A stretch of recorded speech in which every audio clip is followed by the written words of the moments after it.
warahmatullahi wabarakatuh. Alhamdulillahi ahad, Allahus samad, lam yalid wa lam yulad wa lam yakul lahu kufuwan ahad. Wassalatu wassalamu ala Rasulillah wa ala alihi wa mawalah. Rabbi shrah li sadri wa yassir li amri wahlul 'uqdatam min lisani yafqahu qawli. Saddid lisani wahdi qalbi bihaqqi sayyidina Muhammad sallallahu alaihi wasallam. Apa khabar semua? Dah masak tengah hari dah? Alhamdulillah, melantak dah. Okay, hari ni masak ekspres ke masak yang daripada pagi lagi? Cincai-cincai ya, sebab kita ada appointment, kita ada dating ya di Surau Muhammad Surau Abdullah Faqih ya. So, Surau Abdullah Faqih. Faqih ni insya-Allah sedap nama. Faqih ni, faqih maksudnya tahu dengan mendalam. Okey, baik, hari ni kita sama-sama datang sini. Saya nak ucapkan setinggi-tinggi tahniah kepada pihak jawatan kuasa kepimpinan Surau Abdullah Faqih yang menjemput saya dan seterusnya membuat program bersama dengan para ibu waktu petang-petang, waktu mengantuk-mengantuk ni. Tapi memang kan kita punya kuliah selalu waktu petang macam ni lah kan. Sebab apa? Sebab dah settle kemas rumah, settle basuh, settle masak, anak-anak semua dah makan, baru kita datang, baru kita belajar. Penat ke? Boleh buka mata ni? Kau tengok saya macam cekodok aja dalam kan? Okey. Baik, alhamdulillah kita ada tuan-tuan kita, maksudnya encik abang kita, abang-abang suami kita yang ada. Kita juga cukup menghargai ya kehadiran mereka. Dan kuliah ini khas ditujukan untuk para wanita. Jadi perempuan, kakak-kakak saya, adik-adik yang dikasihi perempuan kan? Saya pun perempuan. Jadi kita nak cerita sama-sama perempuan ini bukan isu wanita, sebenarnya isu-isu keluarga. Jadi bila sebut isu keluarga, suami pun terlibat sebenarnya. Cumanya wanita ini dia mempunyai title ataupun jawatan dia HM. Apa dia tu? House Manager. HM, House Manager, Home Manager. Anda, saya, kita adalah pengurus ataupun pengarah rumah-rumah kita. Sama ada rumah tu ada tangga atau rumah tidak ada tangga. Baik, tajuk kita adalah peranan wanita ataupun wanita dan juga pembangunan anak-anak ke. Macam tu lah kot bunyinya ya. Kak, macam mana kak bunyi dia? Peranan wanita dalam mencorak anak-anak. Okey. Bab pasal niat. Pernah tak dengar bahawa kita ini kena sentiasa mempunyai fikiran yang positif? Pernah tak dengar? Pernah tak dengar? Fikiran kita mesti positif. Dan kalau tak positif, fikiran kita negatif, orang yang kita fikir negatif pun akan jadi negatif. Kalau kita fikir baik pada orang, sangka baik, benda akan jadi baik. Kalau kita sangka buruk, perkara itu boleh jadi buruk. Sebab imajinasi kita, pemikiran kita ini juga ibarat doa. Ibarat apa? Doa. Jadi kalau kita fikir, alah aku ni kalau kahwin mesti susah lah, ekonominya ni akan jadi payah lah, nak dapat duit susah lah dan sebagainya. Semua susah. Memang confirm susah. Okay, kita kata nak belajar lah masak, alah susah lah masak. Masak tu jadi susah ke senang nanti? Susah. Nak belajar lah matematik, matematik susah, matematik. Jadi matematik akan jadi susah. So kita fikir dah benda itu susah. Kalau kita tukar perkataan daripada susah menjadi bestnya nak belajar, bestnya matematik, bestnya nak belajar, dia jadi apa? Dia akan jadi rasa seronok. Masak, seronoknya nak belajar. Dia akan jadi sesuatu yang positif. Jadi sebab itu berhati-hati dengan apa yang kita fikir. Jadi kalau di masjid hari itu kita ada buat demonstrasi kan, macam mana cara kita berfikir boleh membuat orang itu kuat ataupun tidak. Saya masa di UIA dulu, saya pernah mengajar 13 tahun di UIA. Dan saya berhenti, saya jadi penasihat syariah Brady Bunch. Syariah Brady Bunch ni kanak-kanak tadika. Tapi saya tak ajar anak-anak tadika tu. Saya pegang ibu-ibu dia, bukan ibu bapa dia je. Saya pegang guru-guru dia. Rupanya memang bila kita terlibat kan dengan institusi pendidikan awal kanak-kanak umur 2 tahun 6 tahun, baru kita perasan rupa-rupanya tak ramai wanita-wanita yang mempunyai ilmu pendedahan macam mana nak jadi ibu yang baik. Siapa di sini tolong angkat tangan ada sijil, tak kira lah sijil ke, diploma ke, ijazah ke, berkenaan dengan ilmu keibubapaan? Angkat tangan. Ada. Siapa di sini adalah ibu? Angkat tangan. Uyuh. Semua ibu. Tapi ilmu nak jadi ibu dapat dari mana itu? Daripada sendiri je. Itu yang kata balon je lah kan. Hantam sajalah sebab kita tak ada sijil. Siapa yang boleh bagi tahu saya universiti mana di Malaysia yang ada degree khas pasal keibubapaan? Mana? UKM ke? UKM, saya master psikologi UKM. Tak ada ibu bapa. Kalau ada pun satu subjek pilihan. Sama ada nak ambil pun boleh, tak ambil pun boleh. Jadi kita belajar jadi ibu ni dari mana ni? Ke ajaran sesat? Kan? Tu yang kita kena fikir. Baik, angkat tangan masing-masing. Angkat tangan kanan, kanan, kata kanan. Letak di bahu kiri.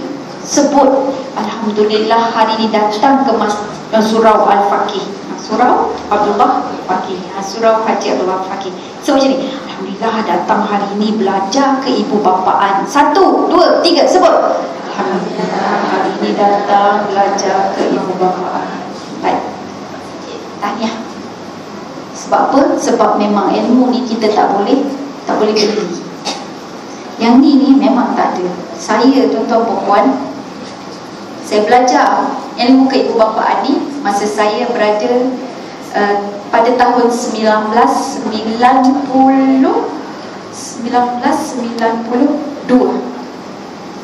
92 saya belajar. Mana adik-adik kita?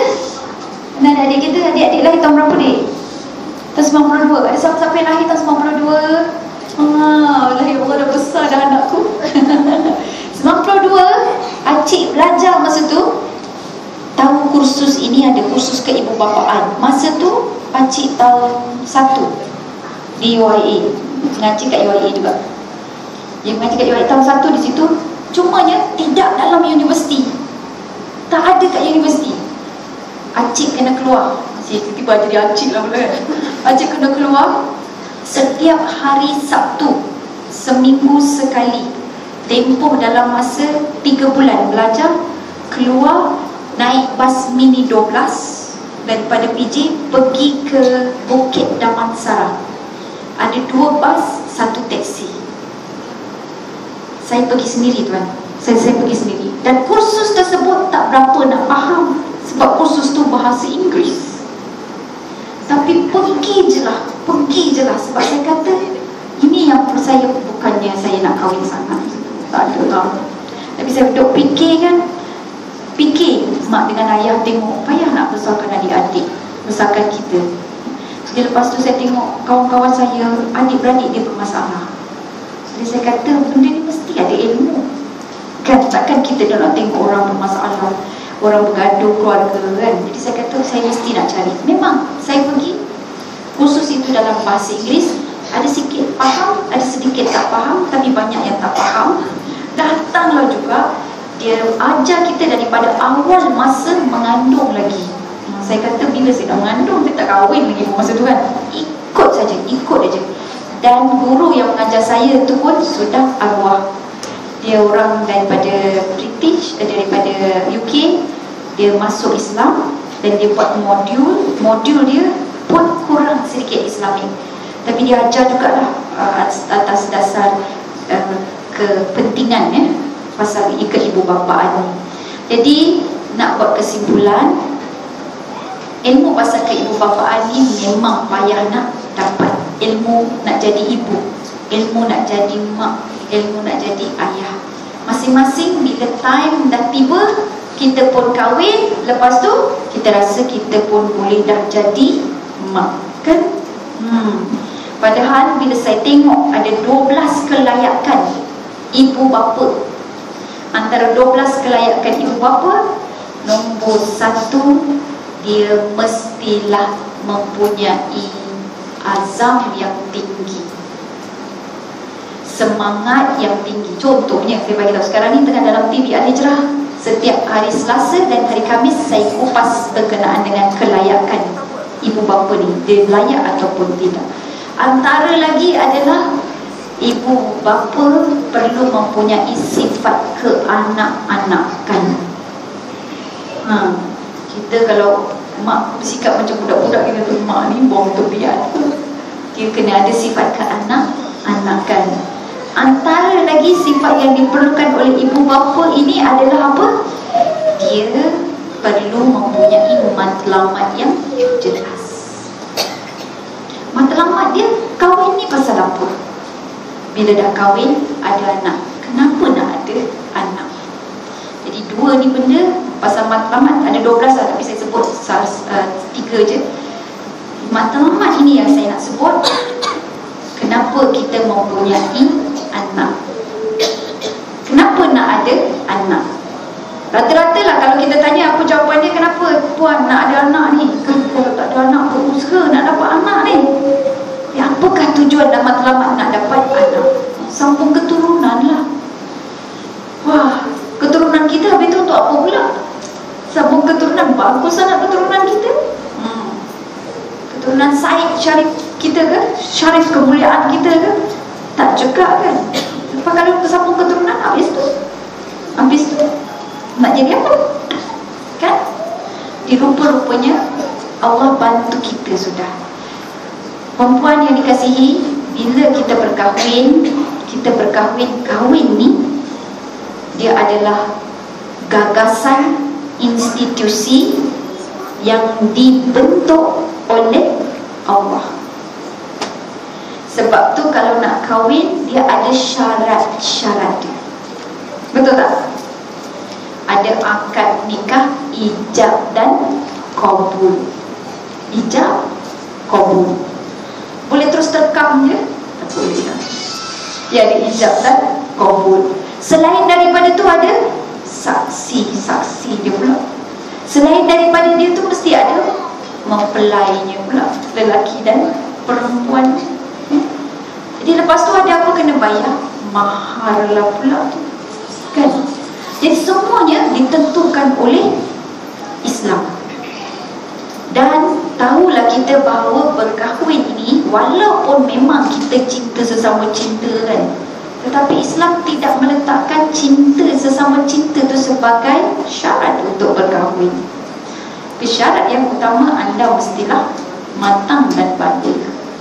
Tak ada pun syarat dia mesti bercinta. Jadi syarat dia matang, balik, ya?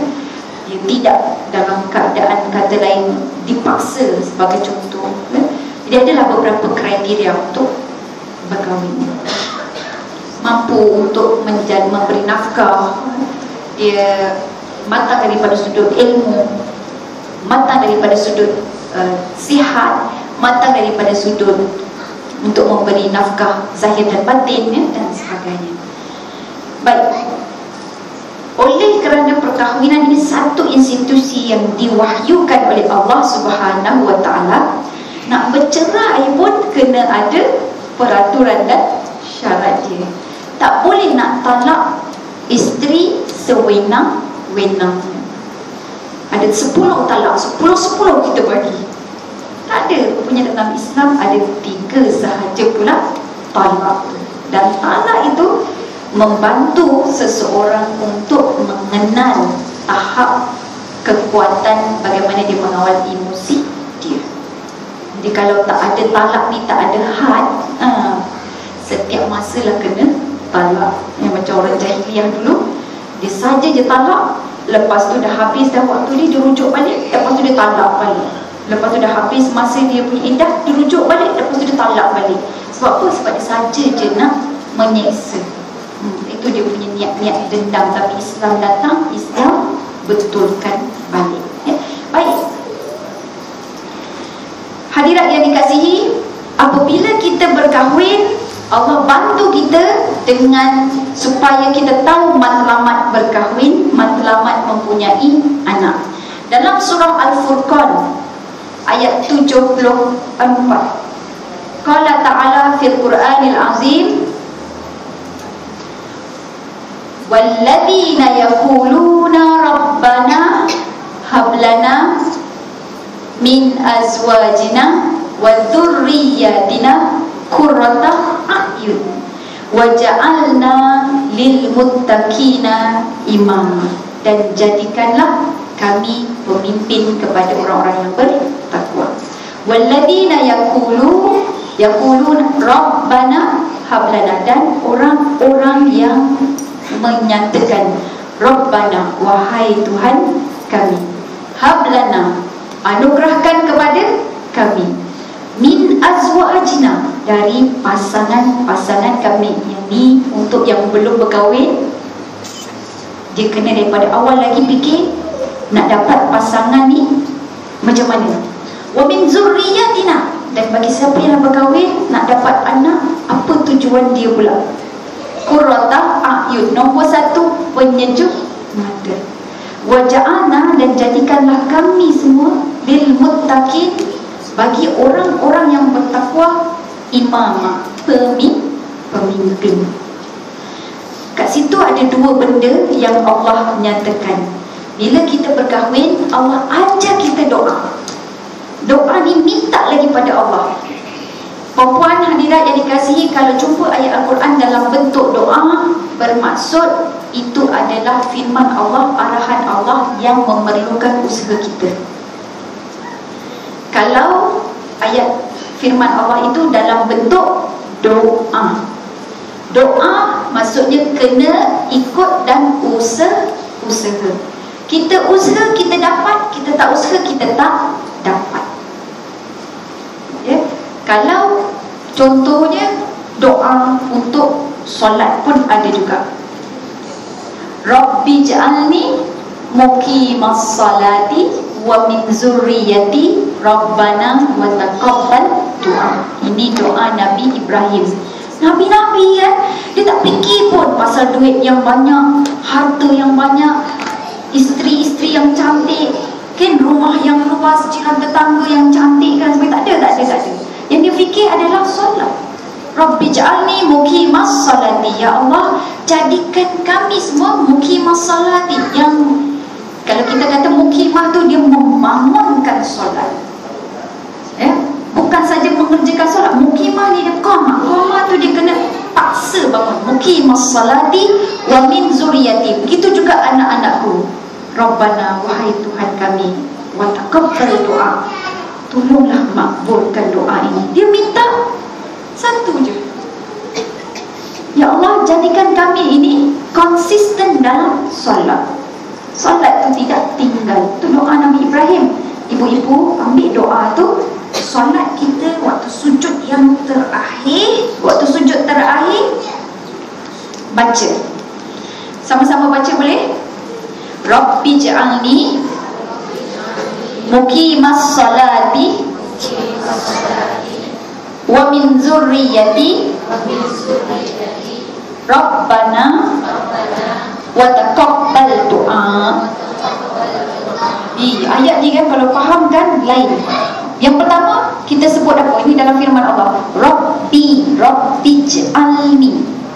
ja'alni, maksudnya wahai Tuhan, jadikan diriku muqimas salati, maksudnya menunaikan solat.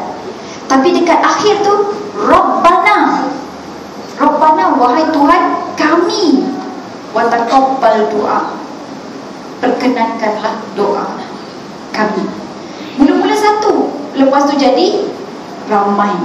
Jadi ini bermaksud kalau waktu solat ni, waktu solat untuk solat, orang yang nak orang lain solat, dia kena solat terlebih dahulu. Bukan disuruh orang solat tapi dia tidak solat. Kekuatan solat bila kita buat secara individu sendiri, baru kemudian beramai-ramai. Jadi solat ni itu memang isu individu yang perlu ditangani bersama.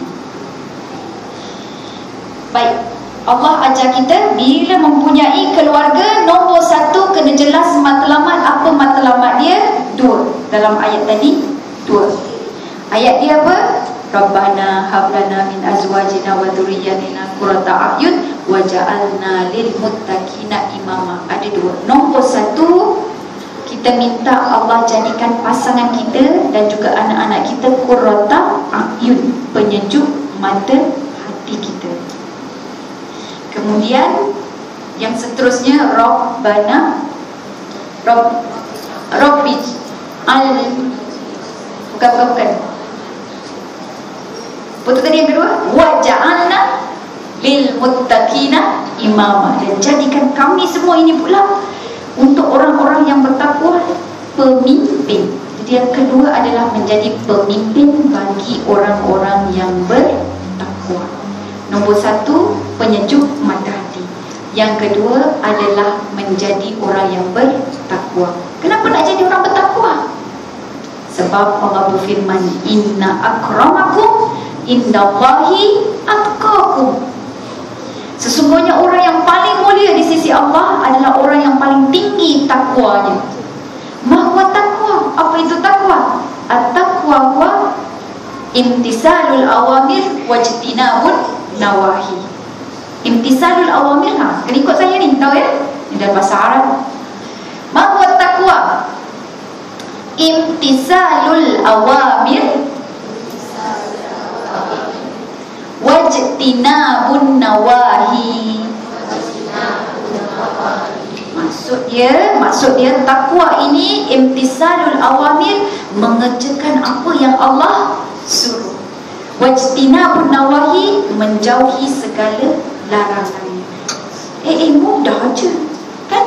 Senang je.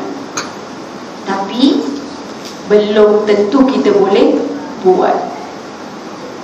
Takwa ini orang yang terbaik dalam mematuhi Allah Subhanahu wa ta'ala. Maksud takwa, dia dengar apa Allah kata, dia tak buat apa yang Allah larang. Okey, Allah kata tutup aurat, dia akan tutup aurat tak? Tutup aurat. Itu orang yang bertakwa. Jadi kita punya misi, matlamat kita berkahwin adalah melahirkan insan-insan yang boleh menjadi ketua dalam urusan imtisalul awamir wajtinabun nawahi. Dia boleh jadi champion, dia boleh jadi hero, dia boleh jadi ketua. Sebab kita minta apa? Waja'alna lil muttaqina imama.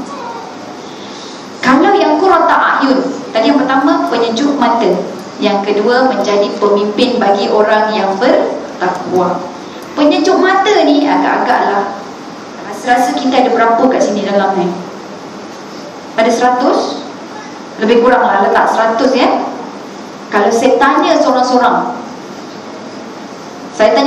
ya, mesti berbeza penyejuk mata hati. Kita test, kita nak tanya kakak, kalau misal kata kakak nak dapat pasangan yang sejuk mata hati, pasangan sejuk mata hati itu macam mana maksudnya? Siapakah pasangan yang sejuk mata hati? Kakak yang pakai baju tudung kuning.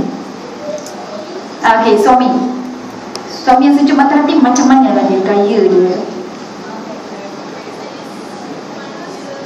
Masya Allah, senyuman dia, bila dia tengok kita dia senyum kan, sejuk mata hati kita kan. Sebab tu kalau anak-anak bangun dia senyum, sejuk tak mata hati kita? Sejuknya hati kita tengok dia kan. Okey, terima kasih kak. Kita nak tanya lagi, kakak yang pakai tudung coklat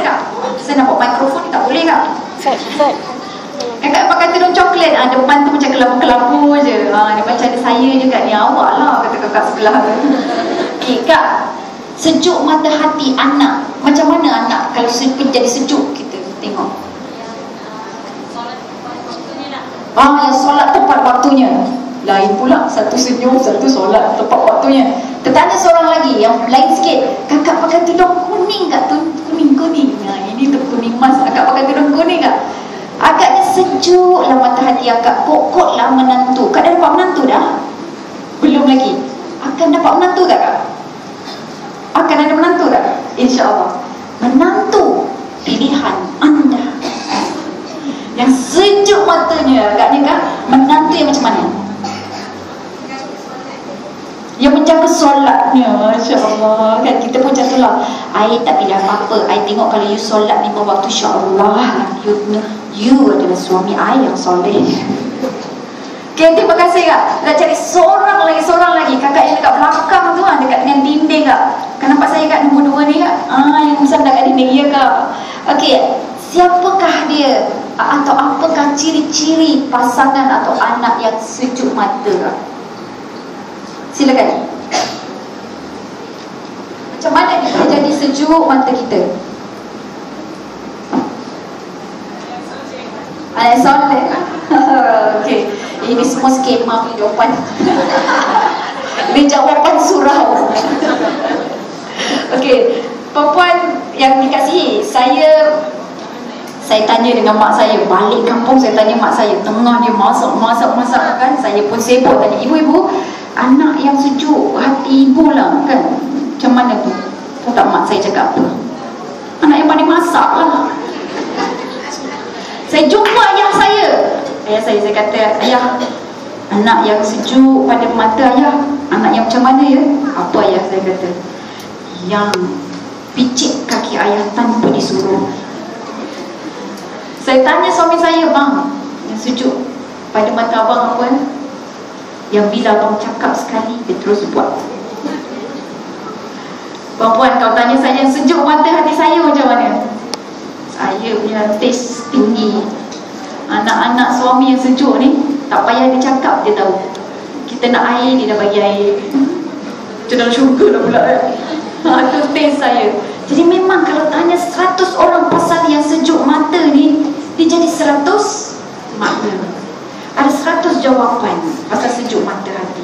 Sebab tu kita kena tanya maksud sejuk mata hati ni pada pencipta kita. Apa maksud qurrata ayun ni? Apa maksud penyejuk mata? Rupa-rupanya penyejuk mata ini adalah insan-insan yang mempunyai peribadi dan ciri-ciri takwa. Orang yang ciri takwa yang kita sebut semua tu akan ada. Yang senyum, yang mendirikan solat, yang soleh, yang suka picit kaki ayah tanpa disuruh, yang pandai masak, yang dia boleh tahu apa yang mak dia nak sebelum mak dia cakap, yang dia dengar je permintaan dia akan terus buat. Ini adalah ciri-ciri takwa. Tapi kalau nak tahu lebih lanjut lagi ciri-ciri takwa, pergi ke surah Al-Mu'minun ayat 1 hingga ayat 9, tengok dan semak. Kat situ antaranya yang mengerjakan solat, antaranya yang beramal soleh, yang berbuat baik, yang buat masalah ini termasuklah senyum. Cuba tadi kalau saya masuk kan, semua masuk. Agak-agak jadi tak saya masuk? Jadi saya masuk kat pintu tu, Allah bangun pula. Oh, kakak bangun bagi salam lagi, salam saya lagi, peluk saya lagi. Apa saya rasa? Seronoknya. Kalau tak saya balik kak. Kan tengok saya je senyum, dapat masuk gambar lagi pula tu kan. Kena rakam lagi. Jadi di sinilah di mana kita menggembirakan orang lain dan sebagainya. Ciri-ciri ini, ciri-ciri takwa ini perlu dipupuk dari rumah lagi. Baik, sekarang dah habis setengah jam yang pertama. Kita selesai sudah. Apa tujuan kita berkahwin? Untuk membangunkan ketakwaan individu. Jadi rupanya bila kita kahwin ni, suami kita kena jadi orang yang takwa. Diri kita kena jadi orang yang bertakwa. Untuk itu, kalau kita nak merajuklah kalau dia tak nak solat di masjid contohnya. Waktu lain tak payah nak merajuk, cakap je lah. Waktu bila nak merajuk ni, dia kena pujuk kan, dia kena masa dia tu kena panjang. Seminggu mungkin merajuk, 3 hari merajuk kan. Jadi kalau waktu lain tak ada masalah. Tengok, merajuklah dia kalau dia dah sembahyang dulu tanpa memanggil kita untuk berjemaah. Merajuklah. Sebab itu bukan ciri takwa. Bukan, takwa tu ada, tapi bukan ciri pemimpin bagi orang yang bertakwa. Ciri takwa adalah sebab dia tunaikan solat. Tapi ciri pemimpin, dia akan ajak orang lain. Ajak orang lain. Lepas tu kita kena faham dulu betul-betul kenapa kita nak berkahwin sebelum kita tahu bahawa kita ini mempunyai peranan dalam mencorak anak-anak. Sebab nak corak anak ni nak ikut corak apa? Corak batik. Batik apa? Batik Terengganu ke? Batik Kelantan ke? Betul tak? Kan dia kain putih ni. Kain putih ni. Lepas tu ada warna dia. Kita nak corak. Nak corak warna apa ni? Contohnya pen bawahnya. Nak corak dengan warna apa?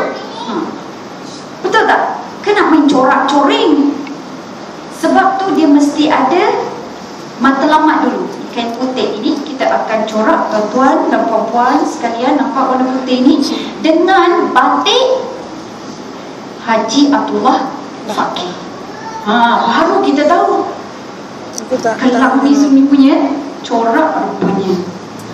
Barulah masing-masing ambil pen dan corakkan. Ikutlah kesesuaian warna dia ke, ukiran dia, lukisan dan sebagainya. Jadi saya bagi ni sama macam ibarat kain ni macam anak. Nak corak apa ni kita nak bagi ke anak kita? Corak ikut selera kita.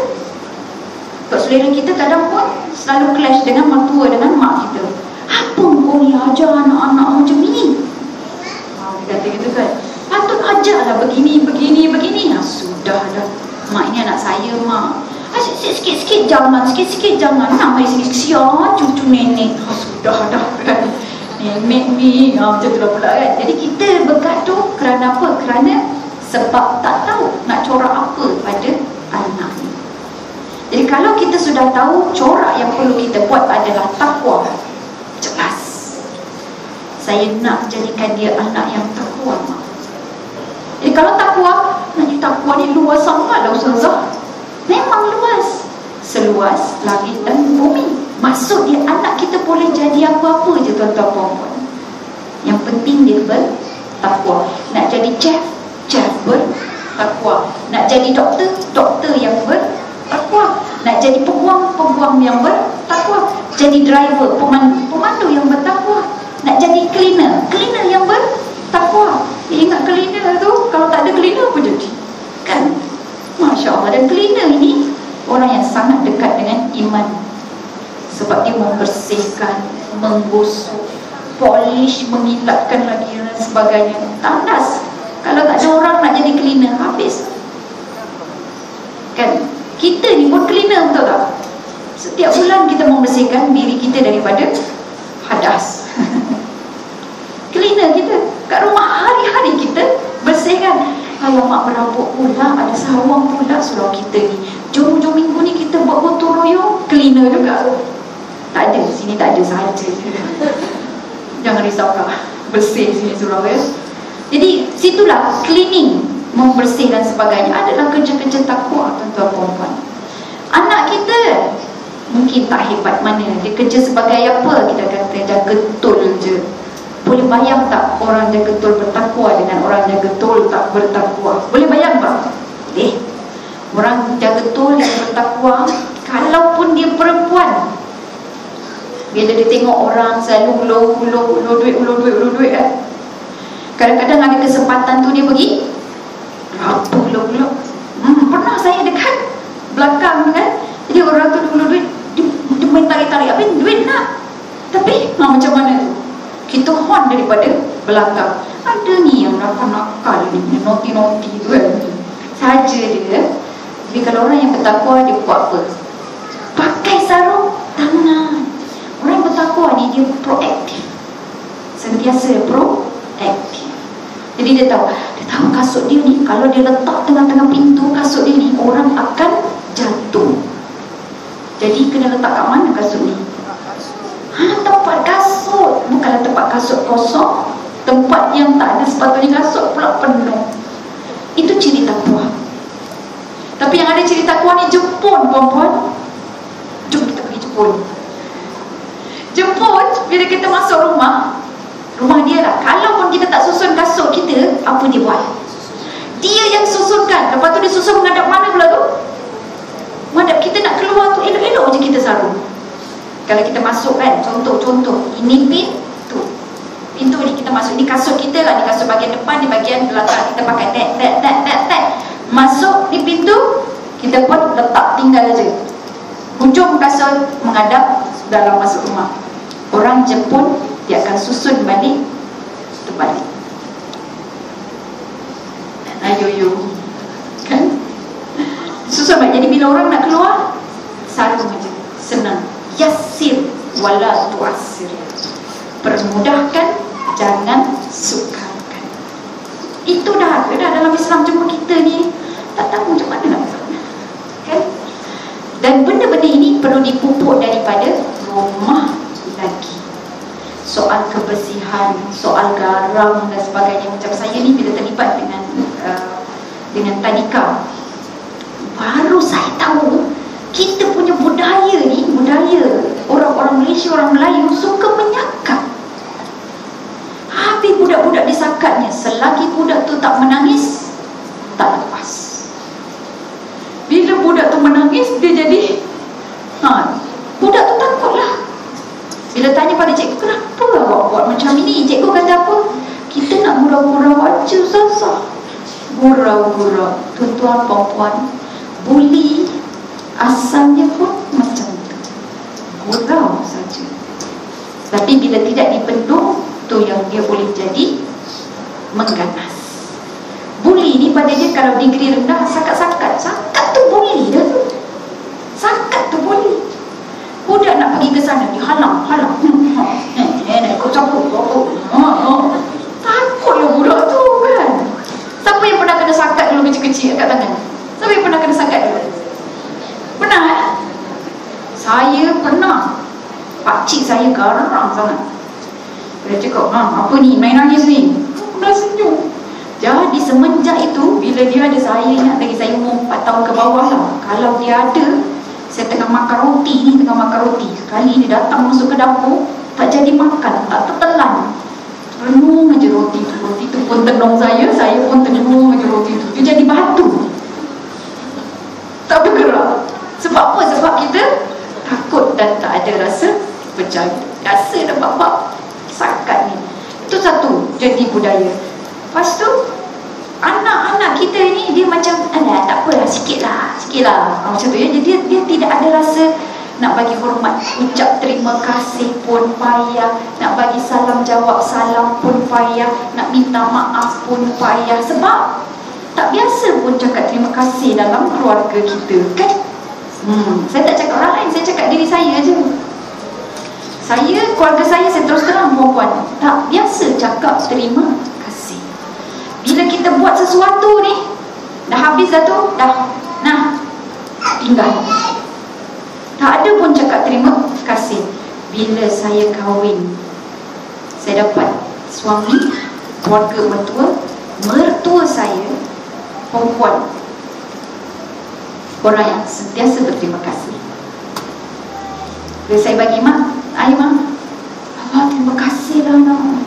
Dia panggil saya, sebab saya menantu kesayang mak. Tak. Terima kasih Alu, dia cakap. Jadi saya bila macam tu, saya dah terbiasa. Saya pun cakap dengan suami saya, terima kasih. Sebab benda tu benda baik kan. Kan kita kena bersyukur sesama manusia. Illam yashkurun nas la yashkurullah. Kalau kita tidak pandai bersyukur, terima kasih sesama manusia, kita tidak bersyukur kepada Allah. Saya bawa balik budaya tu ke rumah mak saya. Jadi bila mak saya siap-siap masak apa semua, kita orang datang tu, hidangan dah siap. Bapa, terima kasihlah ibu masak. Dia tengok saya dulu, dan ni kenapa? Cakap terima kasih, dia tak biasa kan.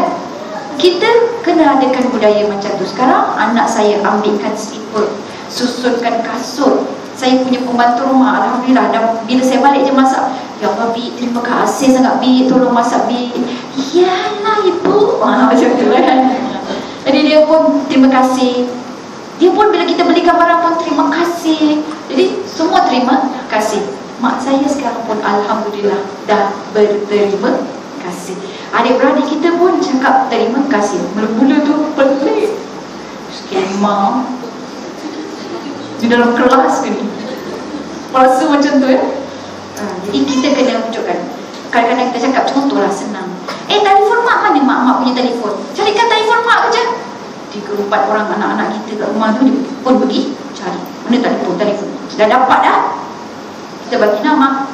Okay, kita pun duduk tengok, cakap terima kasih, lupa kan, tak terbayang pun. Cuma kita cakap Allah Akbar, terima kasih ya. Boleh kena jadi budaya dah. Biasa dah Ustazah terima kasih tu. Kalau sudah jadi bagus, kalau tak jadi buat. Cakap dengan suami pun terima kasih. Suami kita hantar ke surau, alhamdulillah bang, terima kasih bang yang hantar. Jangan lupa jemput I. Jangan tinggal I kat sini bang, terima kasih kan. Kalau dia bagi apa, bagi duit belikan surat khabar ke apa ke, terima kasih bang, beli surat khabar, sebut je kan. Tinggal tengok sama ni, tak pernah nak berterima kasih aja. Sedialah dengan kain kafan. Okey. Baik puan-puan yang dikasihi, jadi kita tahu bahawa tujuan kita berkahwin adalah untuk menjadi pasangan yang bertakwa dan menjadikan pasangan kita orang yang bertakwa. Tujuan kita mempunyai anak-anak supaya anak-anak itu juga menjadi insan yang bertakwa. Baik, mari kita lihat kenapa wanita ini ada peranan yang penting dalam mencorak anak-anak. Kullukum ra'in wa kullukum mas'ulun an ra'iyati. Setiap daripada kita adalah ra'in, manager ataupun pengurus. Wa kullukum mas'ulun an ra'iyatihi. Dan setiap daripada kamu akan ditanya, mas'ul, bertanggungjawab, ataupun ditanya an ra'iyatihi, tentang apa yang diuruskannya. Wa imra'atun, dan seseorang wanita, ra'iyatun, merupakan pengurus, fi baiti zawjiha, dalam rumah suaminya. Memang kita yang beli rumah tu, tapi institusi itu adalah kepunyaan suami. Maksudnya dia lebih bertanggungjawab terhadap pembangunan dan juga amanah yang diberikan oleh Allah. Kita pembantu pelaksana. Jadi kita lebih dalam urusan rumah tangga kita. Jadi sebab itu dalam Al-Quran ada sebut kita kena duduk waqarna fi buyutikunna, maka duduklah dalam rumah-rumah kamu. Waqarna, tinggal tetap, fi buyutikunna, dalam rumah-rumah kamu. Jadi sebab tu kita pun beli rumah tu, walaupun di hadis kata rumah fi baiti liha, ayat Quran kata fi bait qarni fi bait buyutikunna, rumah-rumah kamu. Jadi macam Al-Quran kata rumah-rumah kita perempuan, hadis kata rumah lelaki. Jadi maksud dia apa di sini? Maksud dia pengurusan di dalam rumah tangga itu dimiliki leadership kepimpinannya oleh wanita. Manakala hala tuju nak bawa ke mana adalah tanggungjawab suami. Ya, jadi bermaksud di situ perlu ada komunikasi antara isteri dan suami. Balik nanti bincang dengan suami, bang, kita nak jadikan keluarga kita ni keluarga apa? Keluarga apa-apa lah. Aku tak faham kau cakap lah. Tak faham, tak apa, siapkan apa yang kita nak. Bang, apa setuju tak kalau kita jadikan keluarga kita ni, target kita tahun 2015 adalah yang paling bagus daripada sudut kebersihan dia. Dia abang kata, kita tak cukup bersih ke? Tak cukup bersih bang, kita target anak-anak kita ni tahu macam mana nak bersihkan bilik dia dan sebagainya. Tahun 2015 ni bang, okey tak? Biasanya dia buat apa? Okey je, I follow, dia akan ikut kan. Sebab tu kita jadi queen. Queen, betul tak? Siapa jadi queen kat sini? Queen, you have to control. Tak kisah pun nak jadi queen, control. Jangan takut kalau kita, orang kata kita queen, control. Queen yang tak kontrol adalah queen yang tidak menjalankan tanggungjawab dia. Cuba bayangkan kalau queen tak kontrol. Tahu tak? Yang main dam. Main apa? Chess. Main chess. Yang boleh bergerak ke sana kemari, yang mempunyai kuasa dia siapa? Queen. King boleh tak? Dia tak boleh bergerak banyak. Queen yang bergerak banyak. Jadi dalam situ sendiri dia dah tunjukkan psikologi kemanusiaan ataupun keluarga. King dia tak bergerak banyak, tapi kalau sekali king kena tangkap, apa jadi pada seluruhnya? Mati. Insan yang kena jaga betul-betul waktu main chess itu adalah king. Jadi kalau king, kalau jatuh king ni beban je lah. Kalau tak ada king, dia tak jadi queen kan? Jadi sebab itu queen take control. Kena control, kena urus, maksud saya, bukan ada faham. Ustaz Isfah dia dah cakap dah, queen kena control. Abang lepas ni kena dengar cakap saya. Bukan dengar, queen control ni. Queen yang kena pandai mengurus. Puan-puan yang dikasihi, kajian menunjukkan manusia ini dia terbahagi kepada dua intelijen yang perlu disandarkan dengan satu intelijen. Apa dia intelijen? Kepandaian, kepakaran, kemahiran. Dua intelijen itu adalah nombor satu dipanggil IQ, 10% saja. Yang kedua adalah EQ, emotional quotient. Satu intelligent quotient, satu lagi EQ, emotional quotient. Satu kepandaian otak 10%. Satu lagi adalah kepandaian emosi, kemahiran mengawal emosi dia. Dan dia perlu di backup dengan SQ, spiritual quotient, iaitu keimanan. Jadi akal dan juga emosi perlu dihayati dengan keimanan. Anak-anak kita ni bila dia pergi sekolah, benda yang paling dia fokuskan adalah IQ, akademik. UPSR kena dapat berapa A, SPM kena dapat berapa A. A memanjang. Yang A memanjang tu belajar, buka buku, baca, faham, buat latihan dan sebagainya, itu hanyalah 10%.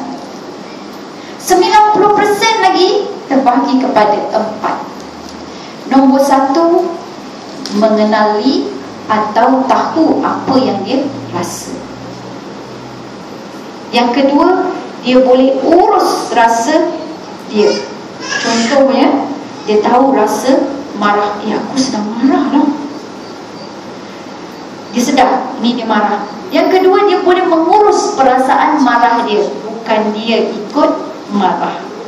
Marah kena ikut dia. Itu kena kontrol. Queen, kontrol. Yang ketiga, dia sedar apa orang lain rasa. Yang keempat, mengurus hubungan dengan orang lain. Dia tengok orang lain menyampah kat dia, bagaimana dia mengurus menyampah orang itu dengan dia. Itulah dia EQ. Dan masyarakat kita kurang EQ, kurang emosi ini. Yang dia tahu, dia belajar dapat A bagus, tapi tak boleh nak kawal perasaan dia, marah dia. Macam mana? Cuba tengok bawa kereta, ada tolak ansur. Tolak ansur EQ. Ada pemaaf, pemaaf EQ. Ada terbuka hati, EQ. Jadi sifat-sifat sikap itu semua adalah EQ. Baik. Apabila IQ 10%, EQ 90%, sekarang siapa yang nak ajar anak-anak kita dengan EQ itu? Kalau tidak perempuan. Satu masa saya dijemput pergi ke Kelantan, tuan-tuan puan. Masuk, tengok peserta semua lelaki.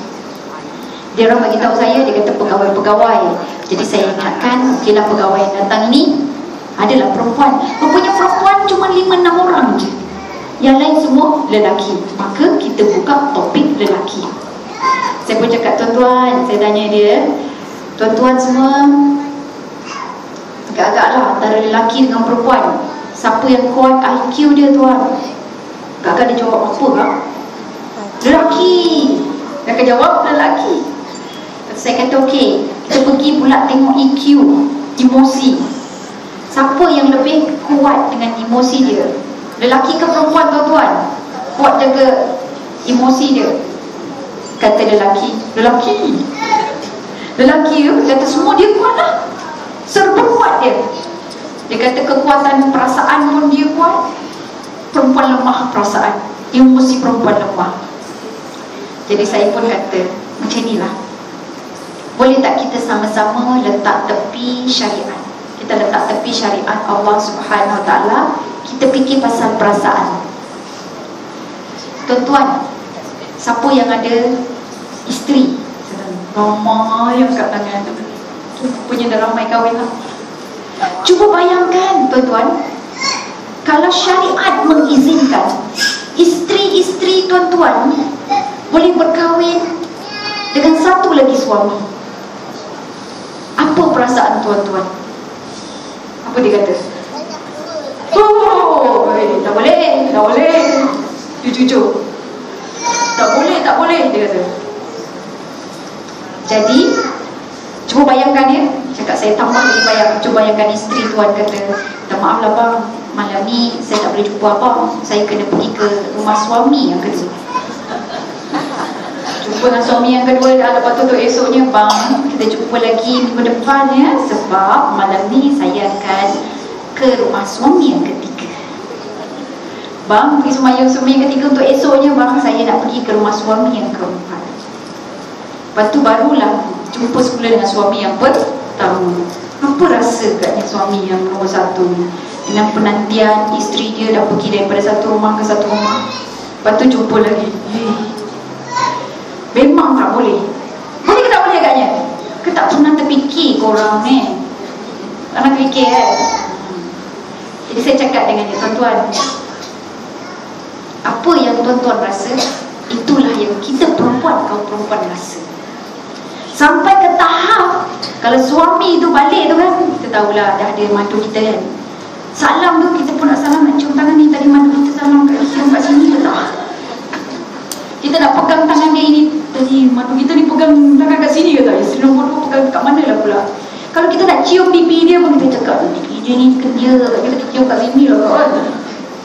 Perasaan, tapi kita lawan, perasaan tu ada, tapi kita mampu berhadapan dengan perasaan tersebut. Sebab perasaan yang kita mampu tahan inilah, maka kita kena mencorak anak-anak. Kita kuat perasaan kita. Kita melahirkan anak, mengandung. Siapa di sini melahirkan anak secara normal? Angkat tangan. Bersalin normal. Bersalin normal Sakit tak kau? Sakit Allah je yang tahu. Okay, siapa kat sini yang tadi angkat tangan tu anak dah 2? Anak dah 2. Yang bersalin normal tadi tu anak 2. Siapa anak 2? Anak 2. Anak 3. Anak 4. Anak 5. InsyaAllah, insyaAllah. Anak 6. Anak 7. Masya Allah kak. Nombor 8. Anak 8. Anak 8. Ada. Setakat ni 7 anak Nabi kita. Ada 7 orang. Anak 9 ada. Anak 10. Tapi ada kan? Ada 12. Suami saya ada beradik 12. Sebab emosi kita yang kuat itulah Allah takdirkan kita mengandung perempuan yang dikasihi. Kita sakit ni masa mengandung 9 bulan dengan terboyok-boyok lagi. Belum lagi yang awal morning sickness dan sebagainya. Lepas tu bila nak melahirkan, koyaklah pula. Betul tak? Saya pernah doktor sebut kes pada Dr. Jahit sikit je. Ya ke doktor? Alah, sikit je saya gunting tadi. Kita malam bila masa doktor gunting? Kan? Jadi doktor dia main gunting je gitu kan? Rupa-rupanya sakit bersalin kita itu melebihi sakit kena gunting. Anak-anak dengar tu, dia muka dia dah takut dah. Jangan takut sayang. Normal. Kalau kita kena gunting, biasalah. Lelaki kena sunat buang terus.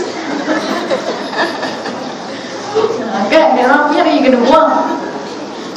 Kita macam tu lah. 9 kali 9 kali, 7 kali 7 kali, 8 kali 8 kali, 6 kali 6 kali lah kita kena gunting, sakit. Bila dah lahir anak tu kita tengok, ya Allah, sakit-sakitnya bersalin tu sampai meleleh mati kita kan, nurang-nurang tu.